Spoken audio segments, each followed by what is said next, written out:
En estos tiempos se habla mucho del patriarcado y generalmente en unos términos bastante sufriditos, bastante victimistas, de que si es para oprimir a la mujer, de que si es para estropearla, de que si es para someterla, pero no se define bien qué es el patriarcado.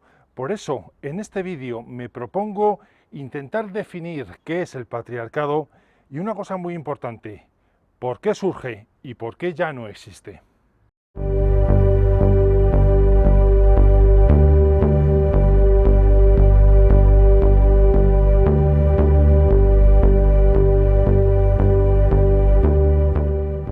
Si veis vídeos como el de Wendy o el de Nukeku Ilustraciones, veréis que generalmente se pasa muy rápidamente por encima del término patriarcado porque vienen a decir que es un sistema opresor. Eso es todo. Bien, en principio, patriarcado sería esa organización social donde es el padre el que dirige, el que manda, el que organiza. Y cuando no está el padre, es el abuelo, es un tío, es incluso un vecino, donde se organiza todo en torno o por la figura masculina. Eso en principio sería el patriarcado.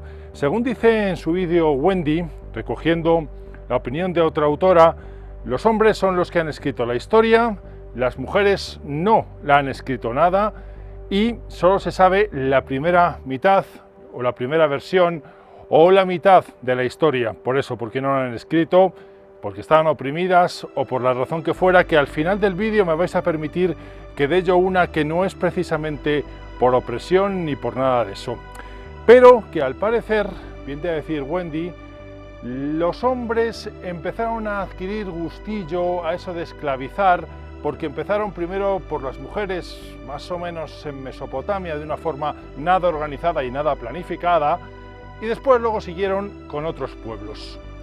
Bien, yo a eso hice ya un vídeo en el que lo negaba totalmente, pero me quedó una parte por decir. Una de las razones por las cuales surgió el patriarcado, y esta vez voy a utilizar una figura heroica española como español que soy, la del conde Gonzalo Sánchez, para explicar cuál es la tercera pata del banco del patriarcado. Por distintas razones, todo el norte de Europa no posee muchas tierras cultivables. Por eso, entre los siglos VIII y XI había exceso de población y varios grupos de lo que hoy serían suecos, noruegos, daneses, pero también estonios, lituanos, rusos, comenzaron a buscar tierras donde asentarse. Los originarios de la actual Suecia fueron remontando el Volga hasta llegar al Imperio Bizantino.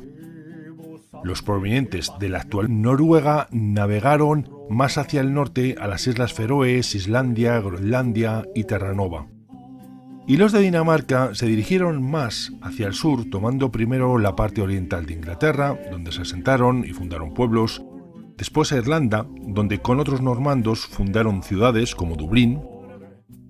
Siguieron luego por la actual Francia, donde se asentaron en lo que llamarían la tierra de los normandos, la Normandía. Después continuaron bajando hasta el Mediterráneo, ocupando el actual Túnez, fundaron un reino en Sicilia y también en el sur de Italia. Pero un momento. ¿Y la península ibérica? ¿Por qué no hay asentamientos en toda la península ibérica? ¿No era rica? ¿No lo intentaron? En la cuenca del Bidasoa, los arqueólogos sí han encontrado por lo menos un intento de asentamiento normando. En León existe un pueblo muy pequeñito llamado así, Lordemanos. Por lo tanto, sí lo intentaron. El lordomano, el lordomani, que viene de una mala transcripción del francés antiguo nordimani, es decir, el hombre del norte, el normando, aquí se le llamaba así o también de otras maneras. Nos cuentan las crónicas que en el 844, entre unos 55 y 80 drácar, no me caben en la imagen, más de 2000 hombres atacaron Gijón y fueron rechazados por los cristianos. Siguieron luego hasta Galicia, y más o menos igual. Luego bajaron hasta Lisboa y de allí a Cádiz para dar el golpe, la toma de la Sevilla Omeya. pero remontaron al Guadalquivir y quemaron la ciudad tomando un montón de esclavos y esclavas. Después les saldría muy cara la osadía. 14 años después, en el año 858, bien remontando el Ebro y sus afluentes o bien por el Bidasoa, el caso es que una expedición con más de 100 barcos consiguió plantarse en Navarra y capturar al rey García Íñiguez, al que solo liberaron tras un cuantioso rescate que aún está en discusión de cuánto fue.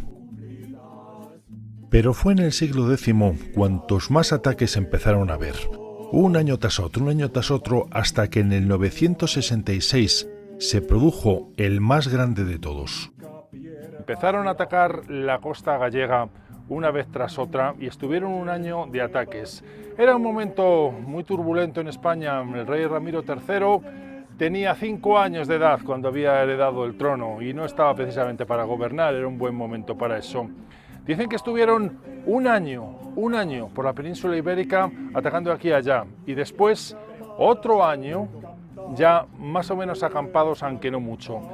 En ese momento una de las cosas que querían los vikingos era por supuesto joyas, por supuesto, pero también lo que querían era esclavos, era una sociedad esclavista y así los análisis de ADN lo han confirmado porque al parecer la sociedad de Escandinavia, de Dinamarca, de la actual Dinamarca y demás, era muy étnicamente mezclada porque habían traído muchos esclavos. Un botín también importante eran las esclavas. Y aquí viene la parte del mito.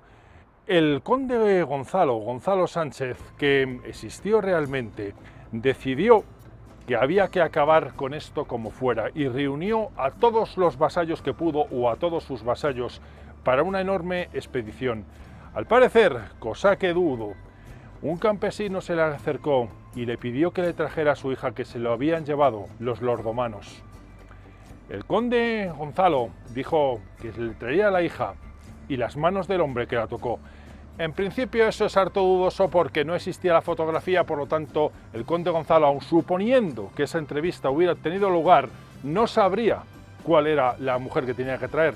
Pero lo que sí que nos cuentan las crónicas es que a esos vikingos, ahora bastante famosos por la serie Vikingos, a Costado de Hierro y Harold, dicen que los mató a todos y recuperó a las mujeres y le llevó al vikingo y le cortó las manos allí mismo para vengarle. En principio, esa es una acción patriarcal. Si el padre no puede recuperar a la hija, no puede proteger a la hija, será el vecino, será el conde, será quien sea quien tome esa opción de defenderla, esa opción de por lo menos rescatarla, esa opción de luchar por ella. Por lo tanto, el patriarcado, por supuesto, se establece cuando es necesario levantar estructuras como estas, cuando el ingenio es más necesario que nunca por las circunstancias que se están viviendo, pero también como casos de esos donde los musulmanes venían por las cristianas y Abdelrahman III, por ejemplo, era rubio de ojos azules que se teñía el cabello porque era hijo de una gala y nieto de una navarra también atrapada así. Es decir, las cristianas, en ese caso las cristianas, estaban en peligro, no solo para ser esclavizadas y trabajar, sino también para hacer otros trabajos que solo pueden realizar ellas, por lo menos con los heterosexuales. Y al mismo tiempo estaban en peligro por los hombres del norte, que también venían de vez en cuando, aunque aquí nunca se quedaron. Pero la seguridad lleva siempre consigo la pérdida de libertad.